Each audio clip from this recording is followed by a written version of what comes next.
परमेश्वर कि उस नए जन्मे हुए बच्चे के समान लालचित रहें।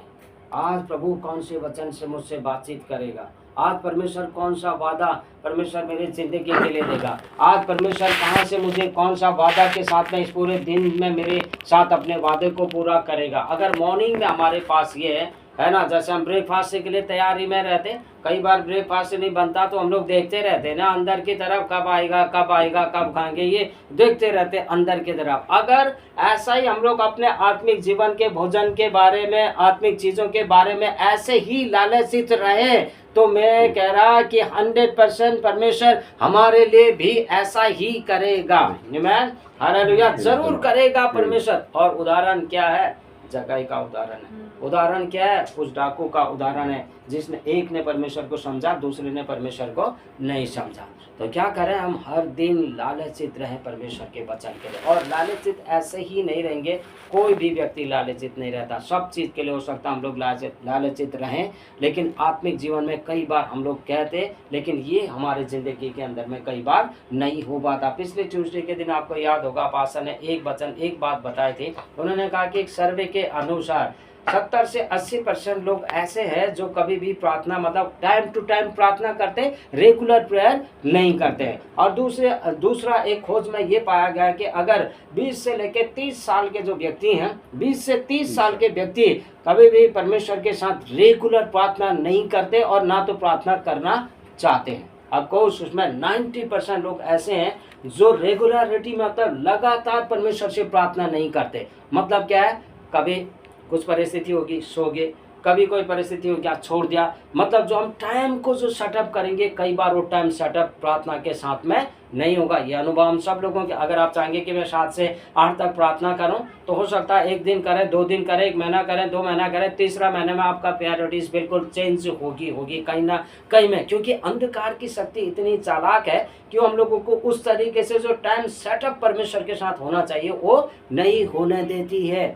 अगर जब वो ऐसा होने देगी तो हमारे जीवन के अंदर में आत्मिक भूख बढ़ते जाएगी, आत्मिक प्यास बढ़ते जाएगी। और जब आत्मिक प्यास और आत्मिक भूख बढ़ेगी तब परमेश्वर यीशु मसीह ने 17 में बोला ना, 7:37 में यूहन्ना के पुस्तक में पर्व के दिनों खड़ा हुआ और उसने कहा यदि कोई प्यासा है तो मेरे पास मत आए, मेरे पास आए, प्यासा है तो मेरे पास आए, मैं उसको जीवन का जल दूंगा। प्यास होगी, भूख होगी तब जब हम लोग लालचित होंगे परमेश्वर के वचन के लिए। एक ऐसे हो सकता है कि आप व्यक्तिगत जीवन में है ना, जहाँ पे आप बैठते परमेश्वर से वचन पाते, और दूसरा ये होगा कि जैसे आप चाहेंगे संगति में। संगति का मतलब यह है कि आज परमेश्वर अपने दास के द्वारा कौन सी बातचीत करेगा, आज मैं अपने जीवन के अंदर में कौन से वादे को पाऊंगा, आज मैं इन परिस्थितियों के साथ में जो चल रही है प्रभु कौन सी चाबी मुझे देगा कि परिस्थितियों का पूरी तरीके से एकदम से पूरा निपटारा हो जाएगा। और ऐसा परमेश्वर करता है, ऐसा परमेश्वर 100% करता। अगर ऐसा नहीं करता तो लाल समुद्र ठीक टाइम पे डिवाइड नहीं होता, यरीहो की दीवार ठीक टाइम पे नहीं गिरती। परमेश्वर सही समय पे काम करने वाला है। तो इसलिए वो कहता है कि बच्चे के समान लालचित रहे। मतलब क्या है, डेली रूटीन बनाएं। एक दिन भी बच्चे को अगर हम दूध नहीं देंगे तो दूसरे दिन, तीसरे दिन, चौथे दिन, 5वें दिन ऐसे छोड़ते रहेंगे तो एक दिन वो बच्चा आगे बढ़ने के बजाय एकदम कमज़ोर हो जाएगा। आपका पैसा जहाँ पे 1 रुपया लगना चाहता वहाँ पे 10,000 रुपया लगेगा। आत्मिक जीवन के साथ में कभी भी हम लोग हल्के में नहीं ले सकते। आत्मिक जीवन को सेटअप करना बहुत ही ज़रूरी हम में से हर व्यक्ति के जीवन के लिए। दूसरा मैंने कहा 17:3 में वो कहता परमेश्वर यीशु मसीह ने वहाँ पे प्रार्थना किया। 17वां अध्याय पूरी प्रार्थना का अध्याय है जो परमेश्वर यीशु मसीह ने सूली पे जाने से पहले ये संसार के लिए प्रार्थना किया, अपने चेलों के लिए प्रार्थना किया, उसमें अपने लिए भी परमेश्वर यीशु मसीह ने प्रार्थना किया। तब उसमें कहते कि प्रभु पिता मेरी प्रार्थना ये है सबसे पहले कि लोग तो अद्वितीय परमेश्वर को क्या करें, जाने, उसको जाने। हमको एक बार हमने अनुभव कर लिया, मान लो एक बार अनुभव कर लिया हमने चंगाई का, एक बार अनुभव कर लिया हमने छुटकारे का, एक बार अनुभव कर लिया उद्धार का, एक बार अनुभव कर लिया पवित्र आत्मा से भरे जाने का, ये कभी भी काफ़ी नहीं होता। हर दिन उसकी दया नहीं होती। विलाप गीत 3:23 में लिखा है उसकी हर दिन उसकी दया नहीं होती जाती। जितनी बार सुबह होता था उतनी बार इजराइल को न्यू मन्ना, नया मन्ना मिलता जाता था, नया मन्ना मिलता जाता था। जब नया मन्ना मिलता था तो इसका मतलब यह है कि वो और अधिक परमेश्वर के आशीष को देख पाते थे, परमेश्वर के हाथ को देख पाते थे, प्रभु ने क्या किया, कितना दिया, उन नाप के साथ में हर दिन वो देख पाते थे। तब वो जानते थे कि परमेश्वर सच में आज भी हमारे साथ में। उनके जूता नहीं पुराने हुए, उनके कपड़े पुराने होने नहीं पाए, और उनको 40 सालों में ना तो किसी काम को करना पड़ा, परमेश्वर ने 40 साल तक उनको खिला, क्योंकि वो परमेश्वर को जान चुके थे। हालेलुया। उसने कहा बस प्रार्थना ये है पिता कि वो अद्वितीय परमेश्वर को जाने, और जानने के लिए हमेशा हमारे पास किसी भी व्यक्ति को जानने के लिए, पहचानने के लिए, उसके आदत व्यवहार जो भी हम लोग सोचें, हमारे पास टाइम होना चाहिए, टाइम होना चाहिए। टाइम हमारे लिए व्यक्तिगत तरीके से है, हमारे लिए अपना, जैसा हम लोग अपने ऑफिस के लिए, अपने स्कूल के लिए, अपने कॉलेज के लिए, अपने हर चीज़ के लिए हमारे पास एक टाइम है, सेटअप टाइम है। उस टाइम से अगर 10 बजे हमारी ड्यूटी है तो हम 10 के बाद कभी भी 10:30 में नहीं जाएंगे। हम डरते किससे? किससे डरेंगे? बताओ, किससे डरोगे?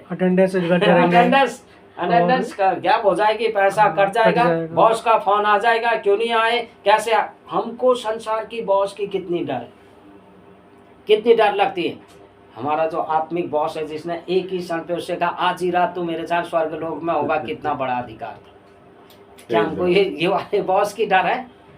ये आत्मिक सिम्टम है, ये एक आत्मिक सिम्टम है। जब हम उस संसार से हटके परमेश्वर के राज्य में जब हम आ जाते हैं, तो अब हमारे पास संसार के बॉस का मन, उसका मन भी नियंत्रण करना उसके हाथ में है।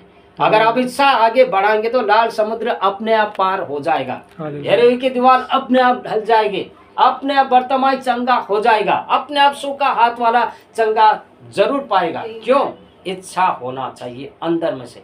बॉस का मतलब ये, पहले हम नहीं थे प्रभु में तो जरूर उससे डरते थे, आज भी डरना चाहिए। ये नहीं है कि अपने अधिकारी से नहीं डरे, अगर हम ऐसा कर रहे तो फिर हम गलत कर रहे, क्योंकि ये बाइबल का बिल्कुल भी खंडन है ना, बिल्कुल खंडन। उससे हमको डरना बहुत ही, लेकिन अगर हम सोचे कि नहीं पहली प्राथमिकता यही मेरे लिए है, तो तब ये मेरे लिए गलत है, क्योंकि उसके मन को भी परमेश्वर जरूर नियंत्रण कर सकता है, कंट्रोल कर सकता हो। ये कि मेरा सही इंटेंशन हो, वचन के साथ में हो, परमेश्वर के आत्मा के साथ में हो, तो उसके मन को भी परमेश्वर नियंत्रण करेगा। देखो 9 मैरिकल के बाद अद्भुत चिन्ह चमत्कार के किए थे, कहाँ पे? मिस्र में। एक से भी फिर उनका दिल नहीं पिघला था।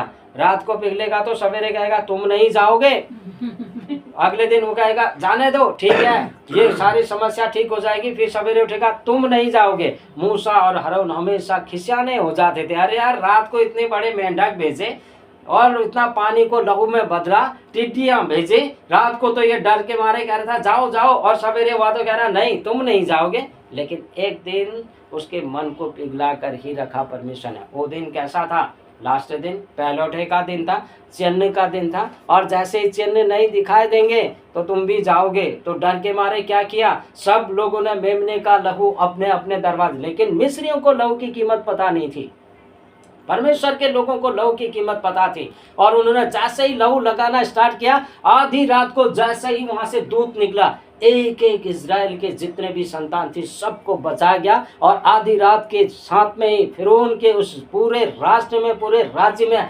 हाहाकार हुआ, इनको जाने दो, इनको जाने दो, यार तुम जाओ यहाँ से, तुम जाओ तो सही, मेरे लिए भी। लास्ट में प्रार्थना करके बॉस के हृदय को भी परमेश्वर पिघलाएगा। हालेलुया।